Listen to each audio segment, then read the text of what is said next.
All right, in today's video, we are discussing the secret financial history of the world that has brought us to this moment in time where we're well underway of a currency reset, and we are well underway of a long-standing plan that has taken place. We're going to be discussing the history of our monetary system, the end game for the financial system, and how this affects this massive currency reset. And today we're going to be talking to none other than my personal gold and silver bullion dealer. His name is Mark Gonzalez. And Mark and I did an episode pretty recently. Mark had never done an interview. Mark was getting a little nervous because he hadn't done one. And our interview just went nuts. We got 180,000 views. People said it was one of the more interesting people they'd ever heard on my show. And that's Mark Gonzalez. So you're going to be wowed today with some very empowering and interesting stuff. Now, first, I do want to say Mark works for First National Bullion. And so if you want your gold and silver needs met, if you want to have a conversation with Mark, all of Mark and my conversations always circled back to the central financial philosophy. And so if you want to get your gold, your silver, talk to Mark. The link is right there down below to the website for First National Bullion, and we'll have the First National Bullion phone number as well, so you can give Mark a call right there down below. Now, without further ado, if you saw my last episode with Mark, leave us a comment down below and let us know that you enjoyed it. Let us know that you're excited to have Mark on. Make sure you hit the like button there or there. Send this out to more people. And it's good to see you, Mark. Hey, how you doing, Ducey? Good to be here. Good to see you, my man. So the funny thing is, you are one of the more well-researched, interesting people, but you don't have a bunch of content out. So it's been new talking through the medium of the computer.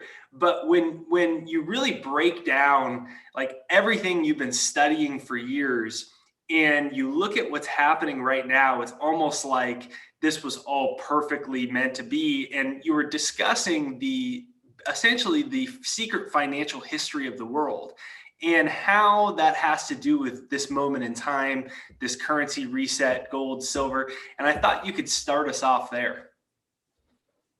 Yeah, good intro too, by the way. Thank you so much. I hope I hold up to it. But the history, it's complex, but yet it's very, very simple, going back all the way to the Roman Empire, even to the days biblically of Jesus Christ. So the financial system, be it the Roman Empire, the Federal Reserve, IMF, World Bank, all these institutions, the process of making your wealth, the wealth of a state or a government, it's really as old as time. And it's very simple if you understand the basics. So let's talk maybe a little bit about 30, 31 BC down to the Roman denarius with the age of Augustus. So you had actual silver physical coins circulating, right? Silver has been used as a monetary metal actually vastly longer than gold. Even gold is, but gold is valued a little bit more in people's eyes. So you had a silver coin circulating in BC that came to about 4.5 grams worth of silver content in that. Now, when you debase currency, much like you're doing now with the printing press, back then it was a little bit different. What they would do is they would literally clip off parts of the coins, or they would recall in part of the coins, melt them down slightly with other base metals, and then recirculate. An example of that is what happened to our coinage in 1964, where they removed the silver content from every dime, quarter, and half of 90% its weight, stayed with 40% of its weight on half up until 69. So you go from 4.5 grams of silver, you debase in Nero about to 3.9. Ultimately, you have in the 3rd century coming up to about 3.4 grams of silver. So you have over a time frame of roughly, hundreds of years, 500 years, and your debasement in that situation came out to roughly only about 33%. And it was noticeable because the coin color or structure or weight would change. So people would actually see that. Fast forward in the Roman Empire a little bit later, and pretty soon the army just decided, hey, we're not going to fight for you. We're not going to do this. In the meantime, the actual state of the Roman government paid themselves and had a subsequent monetary system valued in gold, kind of like what we'll get into a little bit with the SDR system. So that's kind of the history of it. And every time an abasement happens, what you're essentially doing is you're making debt easier repaid in the mark of 1 unit of once was true value. So your debts get paid easier. The burden of the default goes on to the citizens of the country in higher prices until eventually you lead to this social unrest or deterioration of social structure, breaking down the empire, and you got to go to something else. That's kind of where we are now with the US government, the global system of monetary banking. We're at that end stage. The final stage is going to be what we'll talk about towards the end is going to be the SDR. So basically you look at right now, and everything that you were saying has pretty much is taking place in modern times, right? We have a different form of debasement of currency. Even if you want to argue that you believe the official CPI inflation numbers, then it's still, if you go outside of that and you just look at the purchasing power of the dollar, that's went down by, I don't know, I think about 95% since we've had this cycle pick up over the last, since about 1913 or so when the Federal Reserve was created. So you've got this devaluation of currency, you've got this debt going to record levels.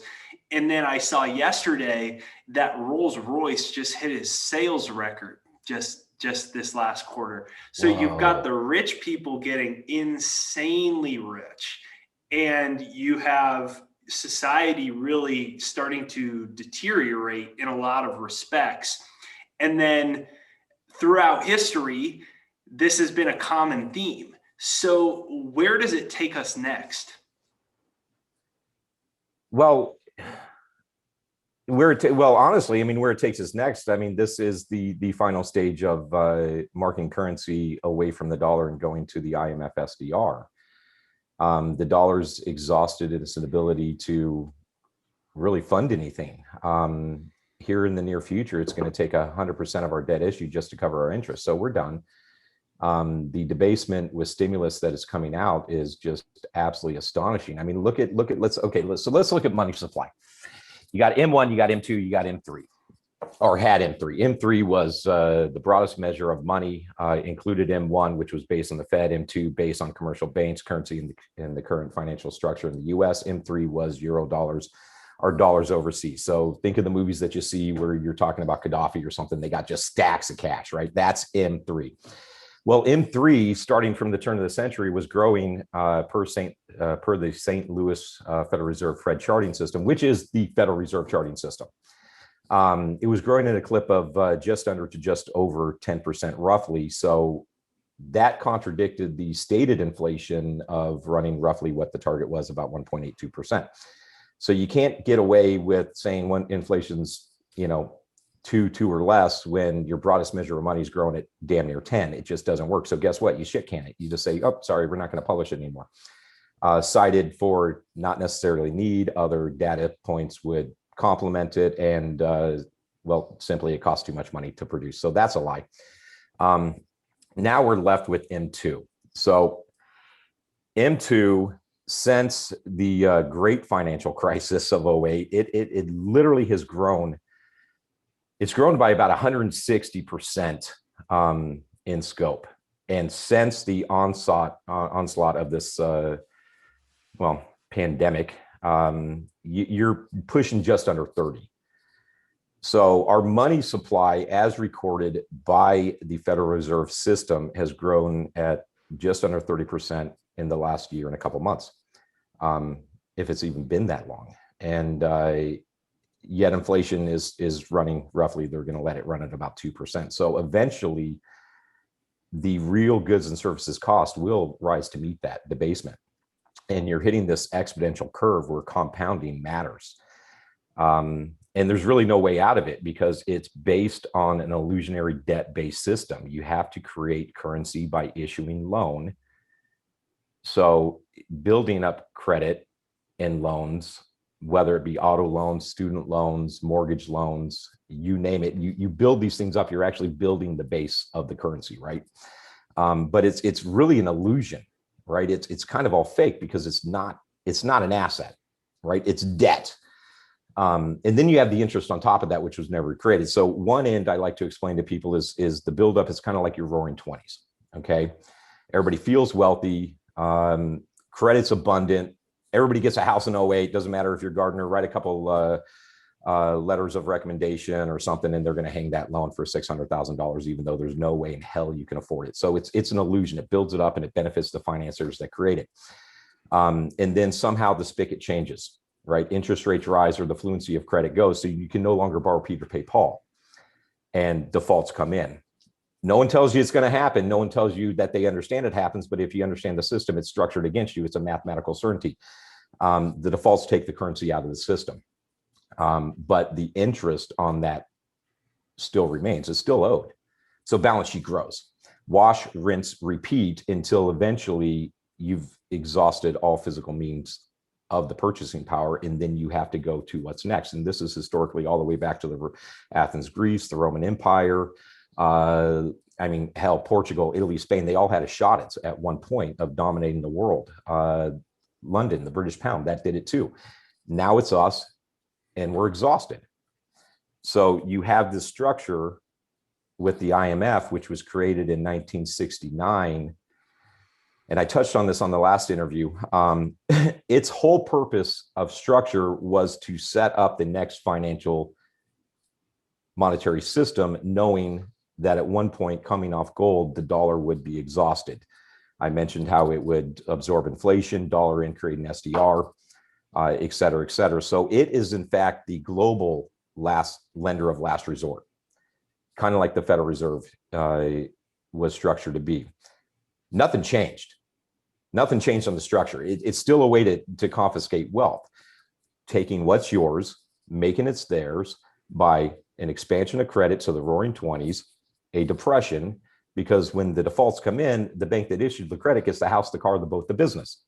You're left out on the street with nothing. If you buy a house and you put the money down and you fix the house up and every debt service payment that you ever made, that's gone, boom, out of there. You're let to start over, and then it creates the need for more stimulus or backing to cover the default, essentially margin. And it's actually ingenious. It's been played for so long, and it's happening, and people don't quite get it because it's so simple and yet so complex. It's hard to get your head around. But that's essentially the basics. That's where we're at in time. And what comes, in my opinion, just doesn't fare well. That's my thought. So what comes? Well, you're going to have a devaluation of the US dollar. I think systematically, not only are we debasing M2, grown at nearly 30% in the last year and 2 months. Yeah. But you're going to have a systematic debasement where you can adjust the credit by moving decimals or chopping off zeros, which other countries do this, right? Argentina's broke again. I think 2 weeks ago, I read a headline, didn't even read the article, but essentially the finance heads of Argentina, basically in the headline, were like, hey, we want to pay, but we don't have anything. Well, duh. So they're going to have to go through what they've done before. They're going to revalue the credit, which devalues what it made. And I think that comes here. I think there's going to be this emergency measure at some point, kind of like we had to run to Capitol Hill to push TARP to save everybody, except for no one's going to be warned about it. No one's going to tell you. It's just, you're going to wake up and boom, there you go, new structure. And it could be 5 times, 10 times, 20 times. I mean, who knows? It could be monstrous. So your cost of living immediately goes up, because then it takes less to pay off the debt, because $1 is $1. If you get a $500,000 mortgage, there's a $500,000 $1 to pay that off. If you devalue it by a factor of 10, well, now it's only really going to take 50,000 to pay off the $500,000. So the banks win. The citizens burden the default or the bankruptcy, because debt's always paid. It's either a lender or a borrower. Banks, governments, lender, they never pay. You know that. So that happens, and you can see this coming about with just picking up a paper, if anybody does that, or going online or listening to even the mainstream media, which I don't think anybody really should. But when they talk about debt forgiveness, right? We're going to forgive student loans. We're going to forgive this. We're going to forgive that. And you even have overseas. It's not here predominantly in the U.S., but overseas they're talking about ways that the U.S. should find to lighten the burden of U.S. debt on foreign government balance sheets. So that's debt forgiveness. How do you debt forgive? You reprice the credit to devalue the currency to make it easier to pay. That's what that means. Makes perfect sense. That's makes what perfect that sense means from the foreign perspective that you just stated too. So the reset, the currency reset, or what it really is a revaluation of that currency. So you have a swift move. So then how does this affect someone that's watching? I understand how it affects governments. I understand how, whether it's a developing government with US debt or it's the United States trying to make their payments, but how does this affect someone like you or me or someone listening to this as this occurs? What's a result for us? Painful, to say the least. Everything that most people now consider wealth is based one way or another on debt. Their house, even if they have equity, it's only based on the value, where debt can create more loans to squeeze a market supply to drive prices up. Again, roaring 20s, Great Depression. At some point that changes. It historically always changes. Nothing goes to infinity forever. It's impossible. So you lose value in what you perceive to be value. Real estate, stocks, right? Think, stock buybacks. Corporations would borrow huge, obscene amounts to buy their stock, to squeeze it, to drive it up, and then sell it at the top. And everybody feels like they're getting something, but it's all based on debt. So when you revalue currency and you have these market collapses or volatility of anything derived of debt, what someone thought their net worth was of, let's say, $1 million, that damn near disappears.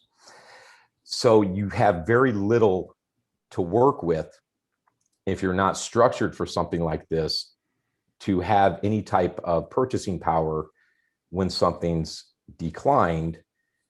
So you can't participate in that, right? And you go through enough of these cycles, well, you're just eventually left behind. And that's where middle class is getting squeezed. And what you said, like, what would you say, Rolls Royce? Rolls Royce, I believe it. I believe it. So many people are making money off of this stuff. And it's not surprising to me, but yet, you look at the majority of the world in a middle class basis. I mean, they are just absolutely getting squeezed.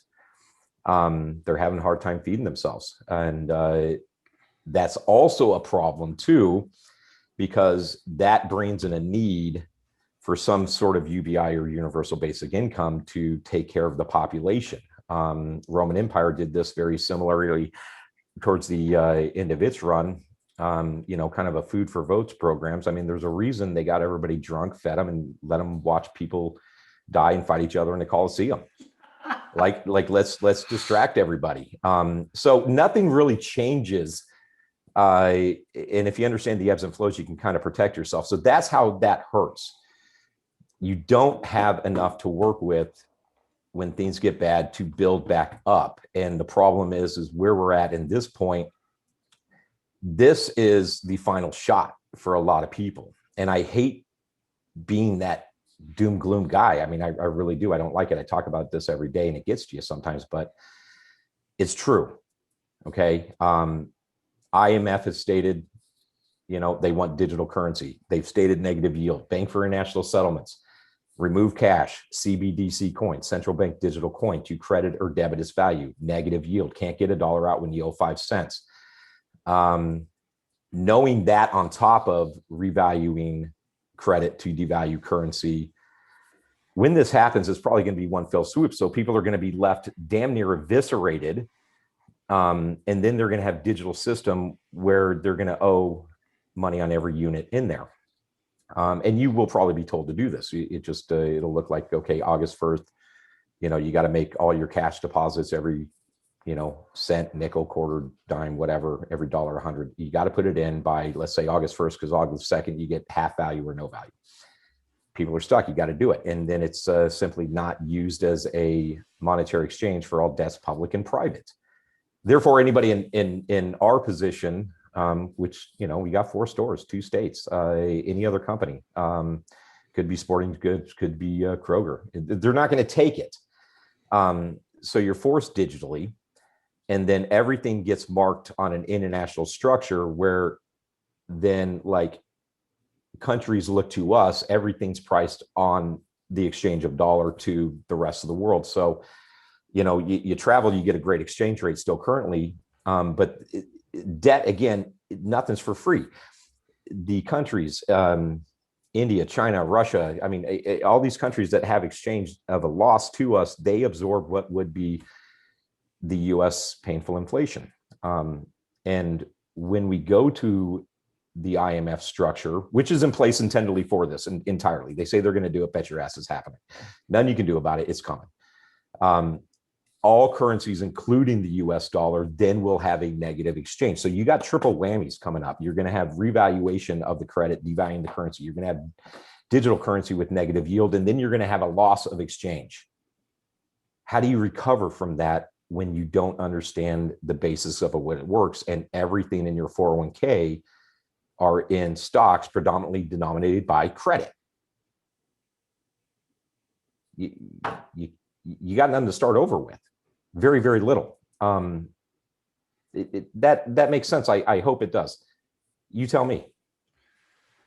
First of all, I was laughing when you were saying about there's a reason they got everyone drunk and had everyone go and kill each other. And it's, I don't really recall learning much about that particularly in school, but probably not. It's funny that it's not taught, because once you realize that Rome followed the same trajectory we were on, and when they were on the end, it's just like, it's amazing that the government literally got people drunk, had these crazy events happen to distract them while the entire civilization was collapsing, and they knew it was collapsing, so they did that. And it's just, it's pretty hilarious that that actually occurred. And now we're basically just in a more modernized version of the same thing. So I was just, first of all, I was laughing. I thought that was so funny. But what happens to gold and silver actual holders of metals in an environment like this? Well, you're protected historically. So gold and silver, it's God's money. And what makes it such a powerful medium of exchange and value is because you can't debase the physical product, right? I mean, they tried in 13th, 14th century. I mean, alchemy, it didn't work, so they try as you may, you can't do it.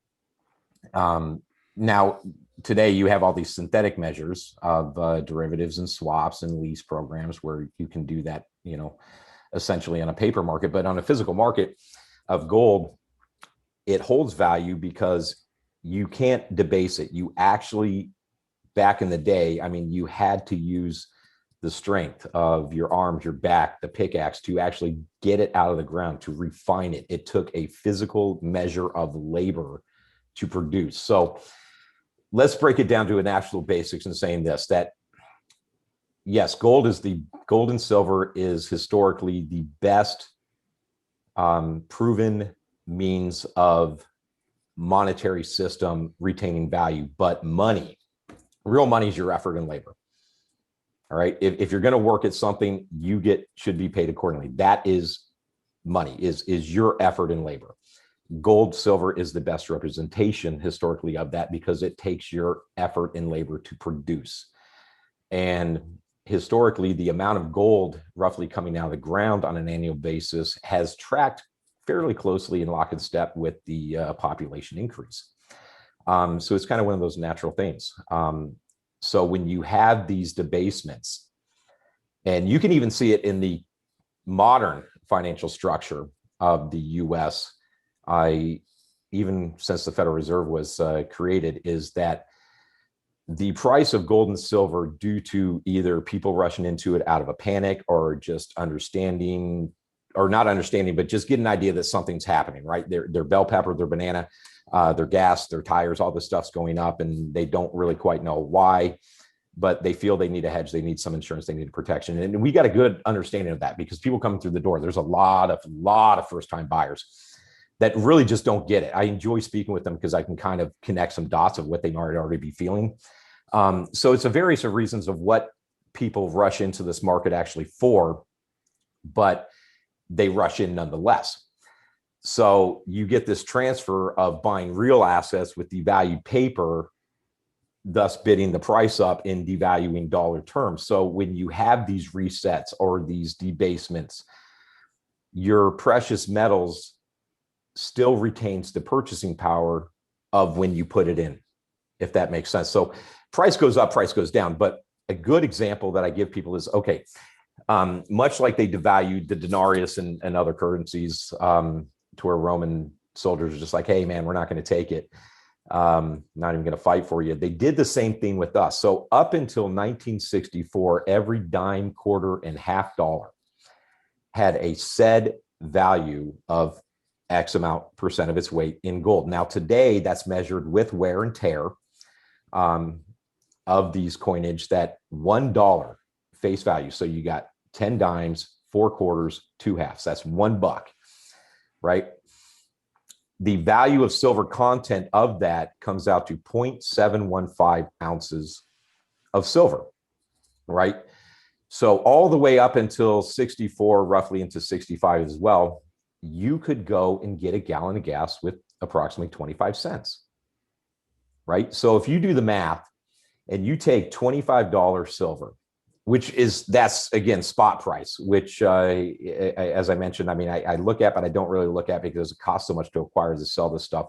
The real value is what you pay, and then eventually the spot price rises to meet it. But take $1.25, multiply by 0.715, you come out with a number, divide that by 4. How much did you pay for gas? Guess what? Still buys a gallon of gas. Woohoo! Who knew? So what you put in is going to be your purchasing power when you get out. So when events like revaluing currency to, or the credit to devalue the currency happen, look at the countries that have done this. Look at Venezuela, look at Argentina, look at Brazil, look at, so a lot of the Asian markets, those who held precious metals were the ones that came out, because now you have something of value in a devaluing world to go buy the houses, to buy the stocks, to buy everything when it breaks down. Because going to this new system, unfortunately, it's business as usual. Nothing changes, right? You're still going to have this fiat system of credit creating currency, expansion, contraction, to continuously make someone's wealth that of a financier's, because again, they get the house, the car, the boat, they get it all. And you have to start over. So nothing's going to change. But when you revalue a dominant currency like the dollar with what I think is coming, and then you go digital, and then you have a negative exchange, this is it. If you don't have something to work with, then you could be done. How do you get back on top? And I think one of the reasons that I always liked you, and why, I've made many various purchases with you, over a sustained period of time of quite a few years. And I think one of the reasons was that you really understand what's happening. To you, it's not just like, hey, this is just like a job, and hey, I have a coin, you want a coin.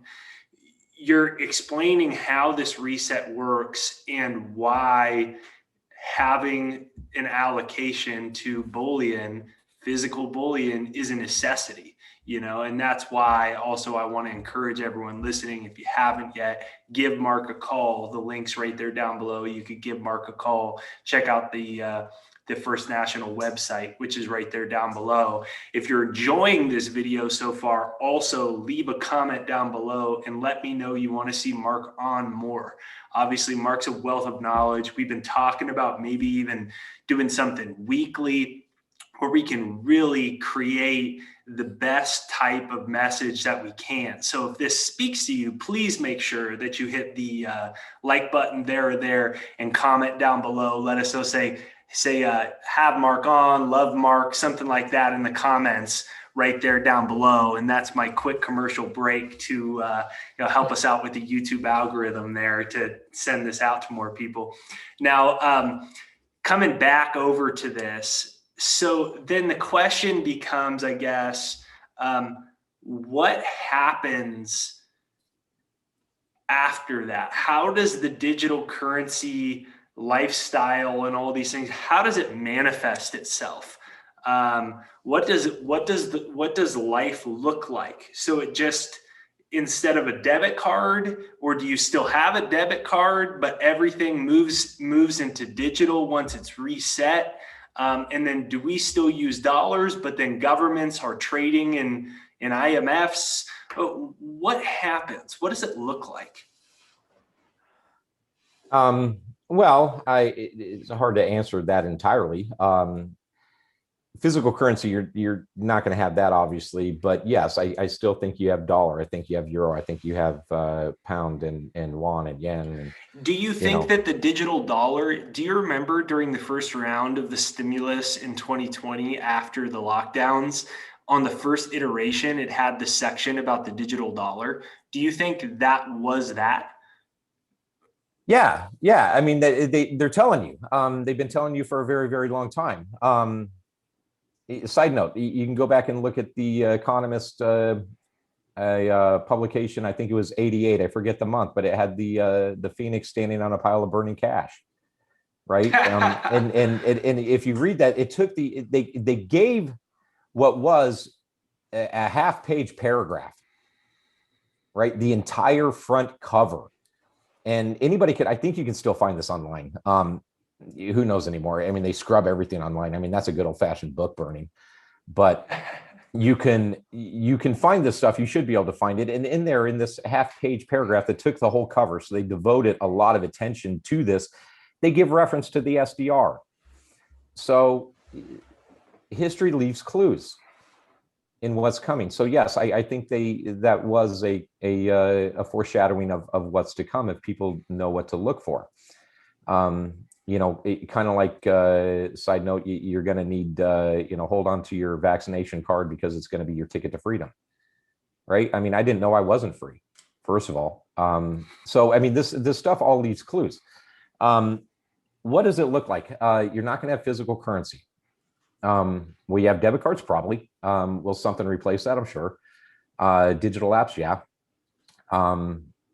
Eventually, is it biomatrix injected? I mean, I have no idea. But it's the life as itself, presumably, I would assume, looks relatively to what it is right now. People are still going to get houses. They're still going to, buy cars. It's just, what can you afford?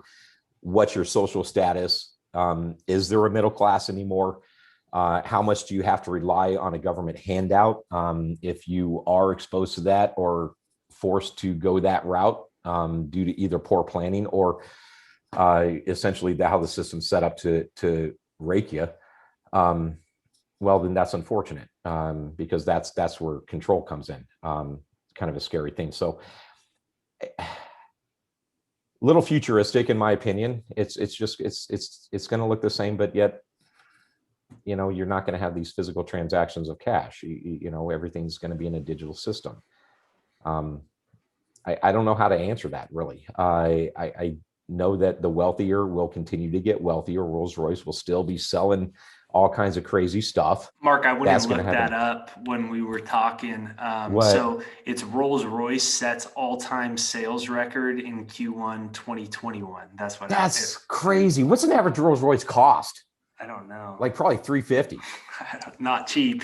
So that's Yeah. an example. So, right, maybe the trend is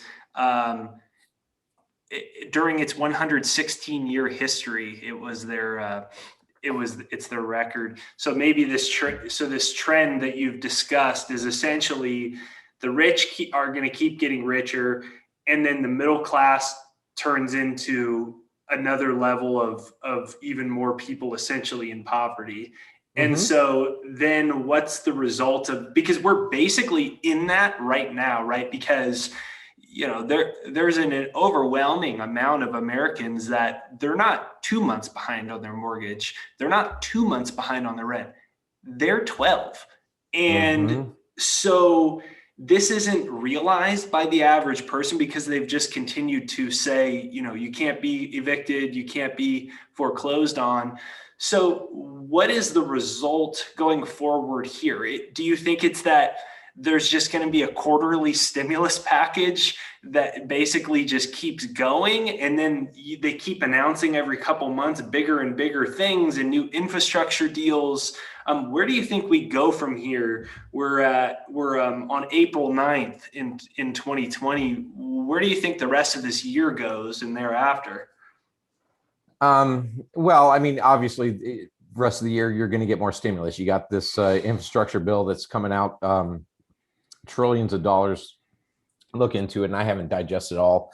I've just kind of like read some articles on it, but the amount actually going to infrastructure is so minuscule. It's an absolute joke. So you're going to continue to do this because credit creates the currency. Without the interest, that is margin. So you got to pay Explain that again. Credit creates the currency. Without the interest, okay, everything's borrowed into the future. When you borrow to finance something, that is margin, right? So essentially, stimulus, in my opinion, we're backstopping margin calls. Banks are getting backdoor deals, giving it all to special interest. So that's kind of where that goes. Trying to think of the thought here. So when you have this revaluation that's coming, you have a middle class that either rises above or goes below. And you're right, people are behind on their mortgage, they're behind on this. There's going to have to be something that is done, and it's always going to be for our greater good. That is debt forgiveness. So when you revalue the currency, essentially you get a do-over, right? You get a do-over in the financial system, and it's going to hurt a lot of people that aren't prepared for it. So there actually was an article that I've read, and you get more of this stuff coming. It was in the Financial Times, and it was like, what was it? I think it was actually St. Patrick's Day, 17th or 18th. And the author of it, I can probably tell you what it was, but the author of it is talking about since we're so close to be coming out of COVID, and the world banks and the Federal Reserve should strongly consider a new global financial system because the debt is so abundant, it has distorted valuations, and we need to go back to a solid valuation. That means essentially, in lay terms, that anything derived of credit has to find a lower value because it's artificial. Anything that is undervalued of actual asset will find a higher value. The author alludes to, well, it doesn't allude, says it should be global. The Federal Reserve, the World Bank should consider this. Even emerging markets should jump on board, and it even gives reference to the SDR. So this is coming. Again, they tell you stuff like this. Mentioned like when you said in 2020, they talked about digital systems. So they're telling you all this, but there's not going to be a forewarning when it actually happens where, oh my God, we got to go get $700 some billion in TARP. We got to go do this because everything's going to fall apart. You don't get a warning now. These are your warnings. And coming out of it, you have something to work with or you don't. And, new opportunities may be developed as time goes on. I mean, we see that always happens. So there is some hope, but you want to at least structure yourself and be preventative and prepared for what's coming while you have, the illusion of time on your side. Because at one moment that's gone. I mean, let's look at this for what it's really worth. I mean, they shut the entire world down, a year and 2 months ago, all for the better good. I mean, and now you get things saying you're going to need this to, enter society or get your freedom. And that's dominant in most countries across the world. It's just now being produced here. We're kind of the last ones to know because we're in this, end of the stage Roman Empire. Get them drunk, let them, watch something. That's what that is. So you essentially dull the senses and you dumb people down to where they don't see it coming, and now you're forced to do something you don't want to do. So if you need some sort of certificate or paper to re-enter society or to gain your freedom, then that means you're not free. Take it for what it is. Everything changed and we're on borrowed time. There's a reason this is going on. Divide and conquer is the oldest play out there. It never doesn't work. It's worked throughout all history. So that's where we're at. I don't know when it actually happens, but when you have M2 growing at nearly 30% since this pandemic and 160% since 08,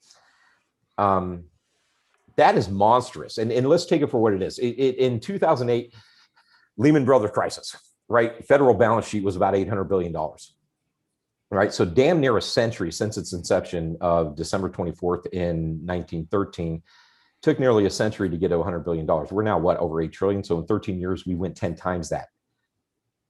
You can graph something on any chart and start to see that we've hit that composition of deterioration. It's that hockey stick on there.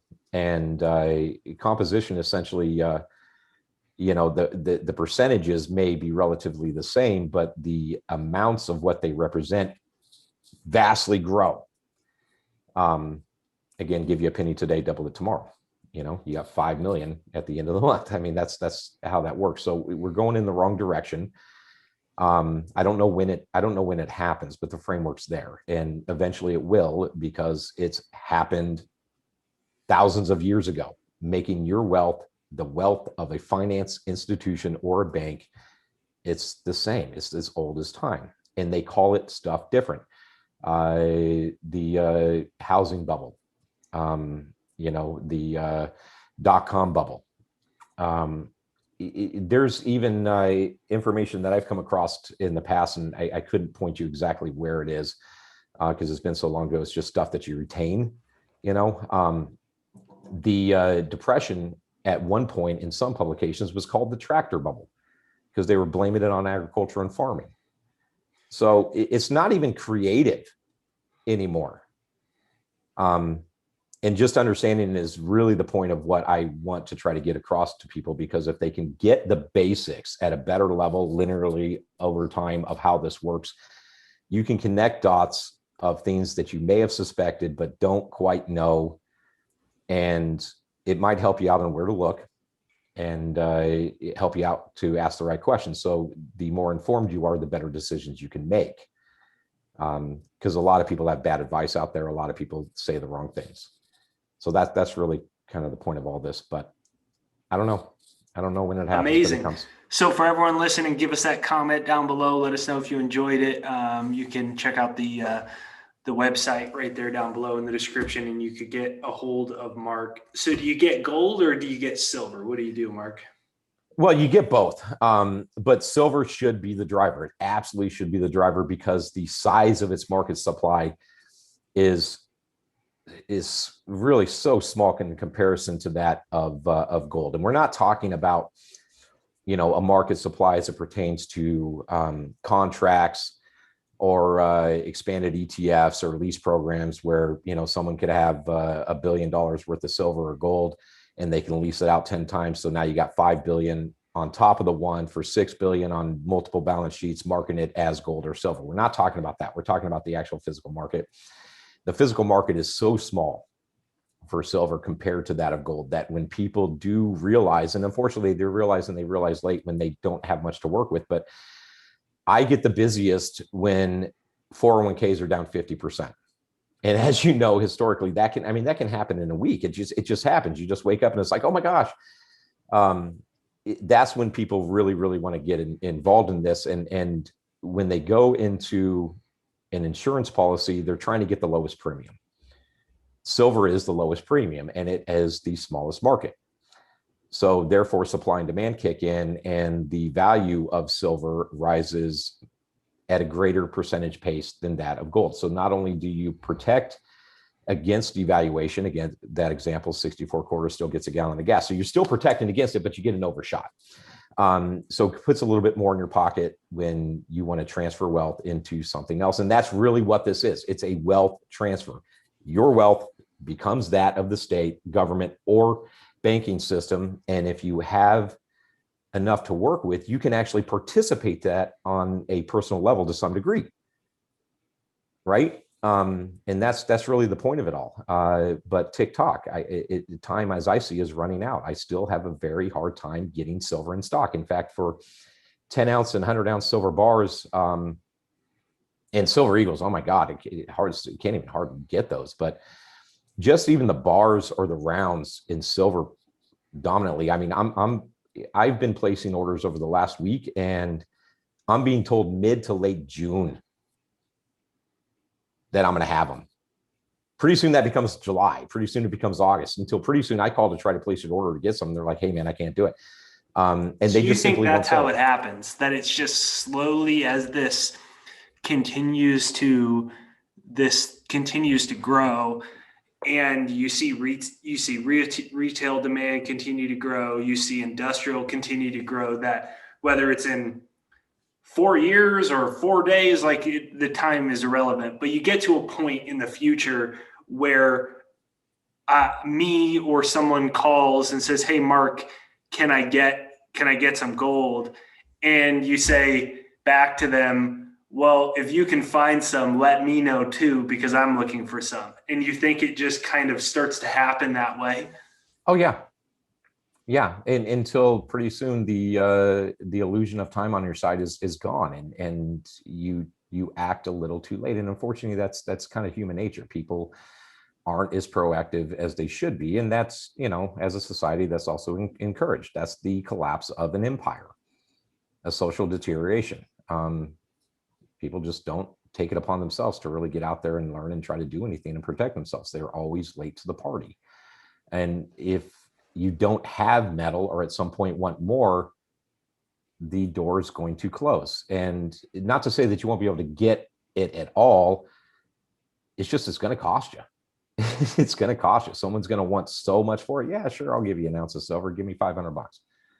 You want to be the person that has it, right? It's something that you want, not knowing how valuable and how high this price is going to go. Because not to have it is just, it's an incomplete program. And I'm not saying that precious metals is the only thing anybody ever has in the portfolio. You never put all your eggs in one basket. That's just something you don't do. You need to have diversified, talk to other people about things that I don't discuss. And that's fine. But at the end of the day, sometimes the music stops and that's it. And it's historically accurate. It happened to Rome. It happened to London. It happened to the pound. And in 1980, when gold hit 850 and silver hit $50, we'll do the math. That's a 17-to-1 exchange of silver to gold. It took 17 ounces of silver to get 1 ounce of gold. That's like having a $20 St. Gaudens and a $1 Morgan, which is not a full ounce of silver. So historically, actually organically at that point in time, the gold and silver set itself back due to capital going into it, as if we had a gold standard. You could have backed M3 in 1980 with 850 gold like you did in the 30s. And 850 also bought one share of the Dow. Right? So put that in perspective. That's what you're looking at. You're looking at the valuation going up. Silver should be the driver, because I personally think in the future it could take as little as maybe 10 ounces of silver to get 1 ounce of gold. Right now it's about 70. Right? And then you could be looking at, what if 1 ounce of gold buys the Dow again? Imagine that opportunity. So it's a do-over. It's a reset. And if you don't have something to work with, then you don't have something to work with. Oh, well, but it's up to everybody individually to take this information as they will. And I'm here to help if they need help the best they can. First National Bullion, our team, we want to take the time. We've already helped a lot of people that have reached out to us from the last video, and we're happy to have the business. So just, keep learning, keep prospering, and just watch your back, be defensive. That's it. So for everyone listening, if you enjoyed this episode, let us know in the comments. If you'd like to see Mark back on regularly, let us know. We're thinking, like I said, maybe about doing this once a week or so. We've obviously, Mark's basically a walking encyclopedia, so we have a Right. a broad amount of topics that we feel passionate about discussing. So let us know right there down below in the comments. You'll see Mark's number. Give him a call. You'll see his website. Give him a call right there down below in the description and whatnot. Want to thank you for watching this video all the way through. And thank you for being a subscriber here on the channel. And want to thank Mark for coming on. My man, I appreciate you, Ducey.